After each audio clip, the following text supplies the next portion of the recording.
Hello, people of 338, 338W, English 338W, environmental rhetoric. This is a big week for us. You may not think it's a big week. It is a big week. There's lots of things going on related to your papers, related to the kinds of things that we've been doing all semester. This is the build up to the first half of the course being done. We have 1 week of class and then we have spring break. And so I imagine you have a lot of assignments that are going on in your classes, but I want you to pay special attention to what I'm asking you to do this week. So I'm going to share my screen. We're going to go through things step by step, and I'll tell you what is up. First things first, remember, this is week 7, March 8th through March 12th, and I want you to be in the peer review process. What does that mean? I want you to look, read over, and respond to what you see in 2 people's drafts besides your own. So person A looks at person B and C's draft. Maybe person B looks at person C and A's draft. Person C looks at person A and B's draft. And what do you do when you do that? Well, I'll get to that. But first things first, let's remember the sharing settings should be a particular way. The best way to have sharing settings in Google Docs, if you're not familiar, is anyone with the link can edit. 2 different things, anyone with the link and can edit. If you change this to anyone at Chico State, then you'll have to log in via your portal, your username and your password in order to access the document, and you will appear as yourself in the draft. If anyone with the link, then you don't have to do that step. That won't be necessary. And can edit? Well, you have can comment and can edit, but look at what I'm asking for. What I'm hoping that you will do is make both detailed comments all over the draft and ideally a healthy paragraph or 2 of feedback at the end of their paper that is just in the document itself, right? So you can't do that unless you are actually an editor on that paper. That is potentially an editor on that paper. So that would be the way that I think technologically, logistically, nuts and boltsly, we should start thinking about this. Make sure you've shared your paper in Google Currents, like you see here, and then make sure that the settings for the paper allow anyone to access it. Now, the second stage is a little trickier. Why? Because I'm asking that you read and respond to 2 different people's drafts. What does this mean in practice? That means that in practice, maybe some people's drafts, for reasons I can't really predict and in ways I can't really predict, might get lots of comments on their papers and other people might get none. So first tip to you, if you are waiting for feedback on your paper and you have received none, but you've given a whole bunch of feedback and you're feeling the unfairness of the universe, go ahead and email me. I'm already starting to put people into groups. When they email me and say, nobody's looked at my paper yet, I usually gather the first 3 who email me into a group and I say, okay, now you're a group, go for it, right? So the best thing you could do at this particular stage on Sunday, March 7th, if you still have not received any feedback, is to email me. Now, the goal is to give feedback, and that's, of course, how I am grading this assignment, is I want to see lots of useful comments and questions in the draft itself. Now, what is useful? Useful means enables the writer to see the draft differently, enables them to see the draft differently, enables them to imagine alternatives, gives them questions that in responding to those questions might start a revision process. That is, useful comments would be ones that help people revise. Good is a fine comment. Doesn't really say why it's good. Certainly doesn't encourage people to revise. No could be confusing. Why did you say no? What's the rationale behind it and what should I do differently? Yes means I agree. Does it mean you have to change the essay? No. So what I'm looking for in terms of these comments is that you are in the draft and you are reading and responding to what you see. You're trying to point out ways in which the draft could be improved, either in terms of the background that the paper provides, the summary of the reading that the paper is going to be analyzing, the text that the author is really kind of working through rhetorically, a definition of a term that that person is going to use. I think that's important as well. You can just point out the different kinds of things that an author should be doing and tell them why it could be useful for a person like me or for you to have that information. You want to learn more about this issue, you want to learn more about the author, you want to learn about more about the analysis that this person is doing, well, providing more information would be one way to do it. So that's number one. Get in there, make some comments that people can use to revise. Number two, you got an additional amount of time here at the end. Summarize your comments. Pull them into 2 or 3 things that you might do next if it were your draft. Okay, Bill, I got to the end of your draft and I've said a lot of things in it, but I really want to sum them up here. You're saying, here are the 2 or 3 things I would do next. Not the 2 or 3 things to make the paper an A or to be done, but the things that the writer needs to attend to straight away. The things that seem most pressing at this part of the writerly process that writer is in. What would you do next? That could be the thing that would propel me to write 1 or 2 paragraphs at the end of that paper saying, okay, hey, so it really seems you need to do more with X, Y, and Z, and here's why, right? I'd like to learn more about X. It seems like you're talking about this environmental issue, but I don't know too much about that environmental issue. Maybe you can tell me more about it just generally. Seems like you should also describe or define what term it is you're going to be using from rhetoric and rhetorical analysis before you start to analyze. And thirdly, maybe you should provide more examples of this phenomenon going on in the text, because that would make your case more compelling. In each one of those things, I said, you should do X, and here is a reason why, right? And that could be great. If I get, and I get comments like that all the time, things that I'm writing, it's really helpful for me because then it enables me to say, okay, is that in keeping with what my purpose is for writing? Is that something I want to do? And that's another point that I hope that you all think about is, just because you say those things doesn't mean the author needs to do them. You all as authors will make your own decisions about what will make your paper the best it can be.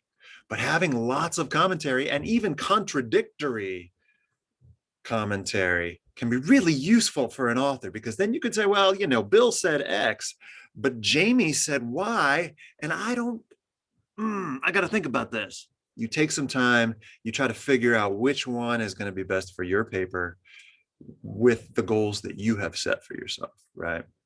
I'm going to go back to share screen just a little bit more here, just so we can finish this off.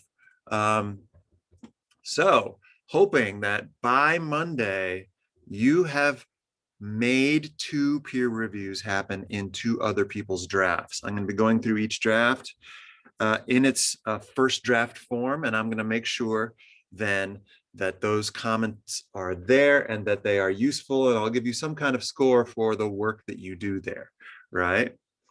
Then I'm hoping by Friday, your rhetorical analysis essay is revised and turned into me. I will make a separate video talking about what that process actually looks like.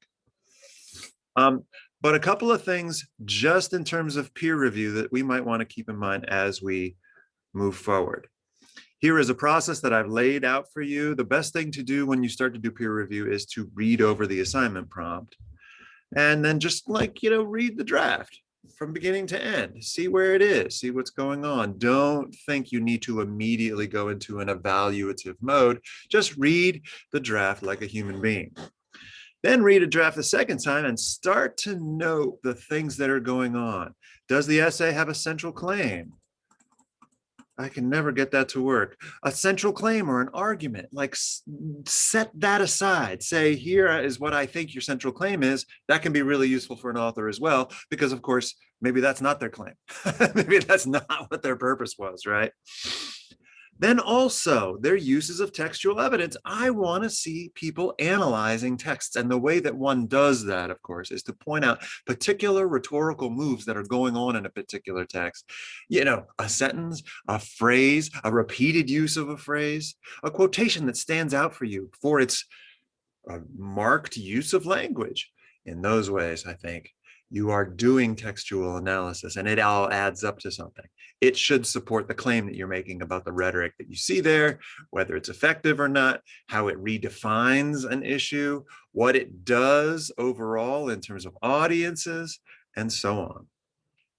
But here are the things that I would really call your attention to. These questions right here. This is the heart. This is the heart of this paper.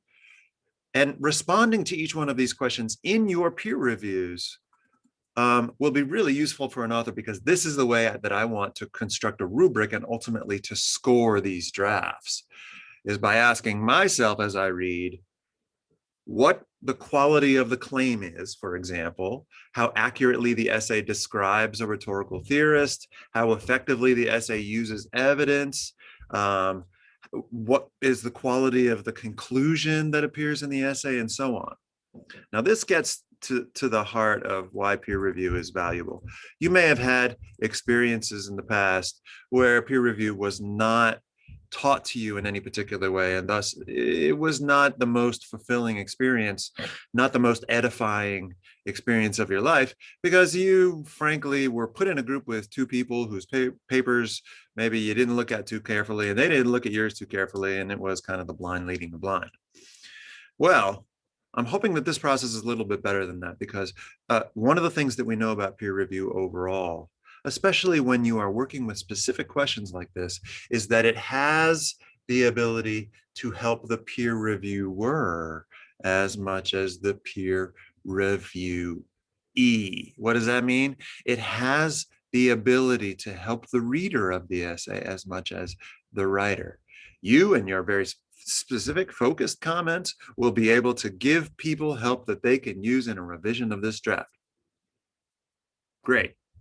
But number two, you will take and reflect on, and this is automatic, it's not an assignment for me, but you will take and reflect on what you have just read and the peer review feedback that you have provided, and you'll say to yourself, do I have to do that in my essay too? Oh, maybe I do. How could I make that better in my own draft? What could I do here with what I just told Bill to do with his draft that could help me down the road with mine? So there is that reciprocal process that in peer review, I think, is one of the side benefits that we don't often talk about. And that is, you read someone else's draft, you provide them help. But what is the help you are getting? You are seeing other versions of the paper and thinking to yourself, I could crib that idea and use it as my own. I could do what Bill is doing in his essay so effectively. Kudos to Bill. I could do that in my own essay. I could make that work for me. So you are not just peer critiquing your someone else's essay. You are starting to revise your own. That would be ultimately the kind of thing that I'd like you to take from this experience. Now, moving forward, there are no readings this week. There are no texts that I found at a variety of different websites or other kinds of things like that. There is no work outside of this work. You do 2 peer critiques, then you wait for feedback to arrive on your draft. You start to revise your essay. Ideally, what that means is you could have a draft ready for me by this Friday. I will talk about what that process looks like in our next video. If you need a little bit more time, though, let's remember this. I would rather the work be done in this course than it be done on time. Let me say that again. I would rather work in this class be done well, done thoroughly, than just really dashed off and turned in on time. I would rather things be good and late than bad and on time. Okay, so if you need a little additional time, either to do the peer critiques or to work on your draft, that's fine. It's fine, whatever, right? That's great. We have a spring break coming up and we need to do some self-care. We need to take some time off. We need to not think about school or not think about writing, at least for the time being. You need a couple of days rest, that's fine. Just let me know, or email me, let me know. And I'm going to be gone a couple of days too, so it's not like on Friday night this coming week I'm just going to start cracking into these essays and have them all graded by Monday morning. That's just not going to happen.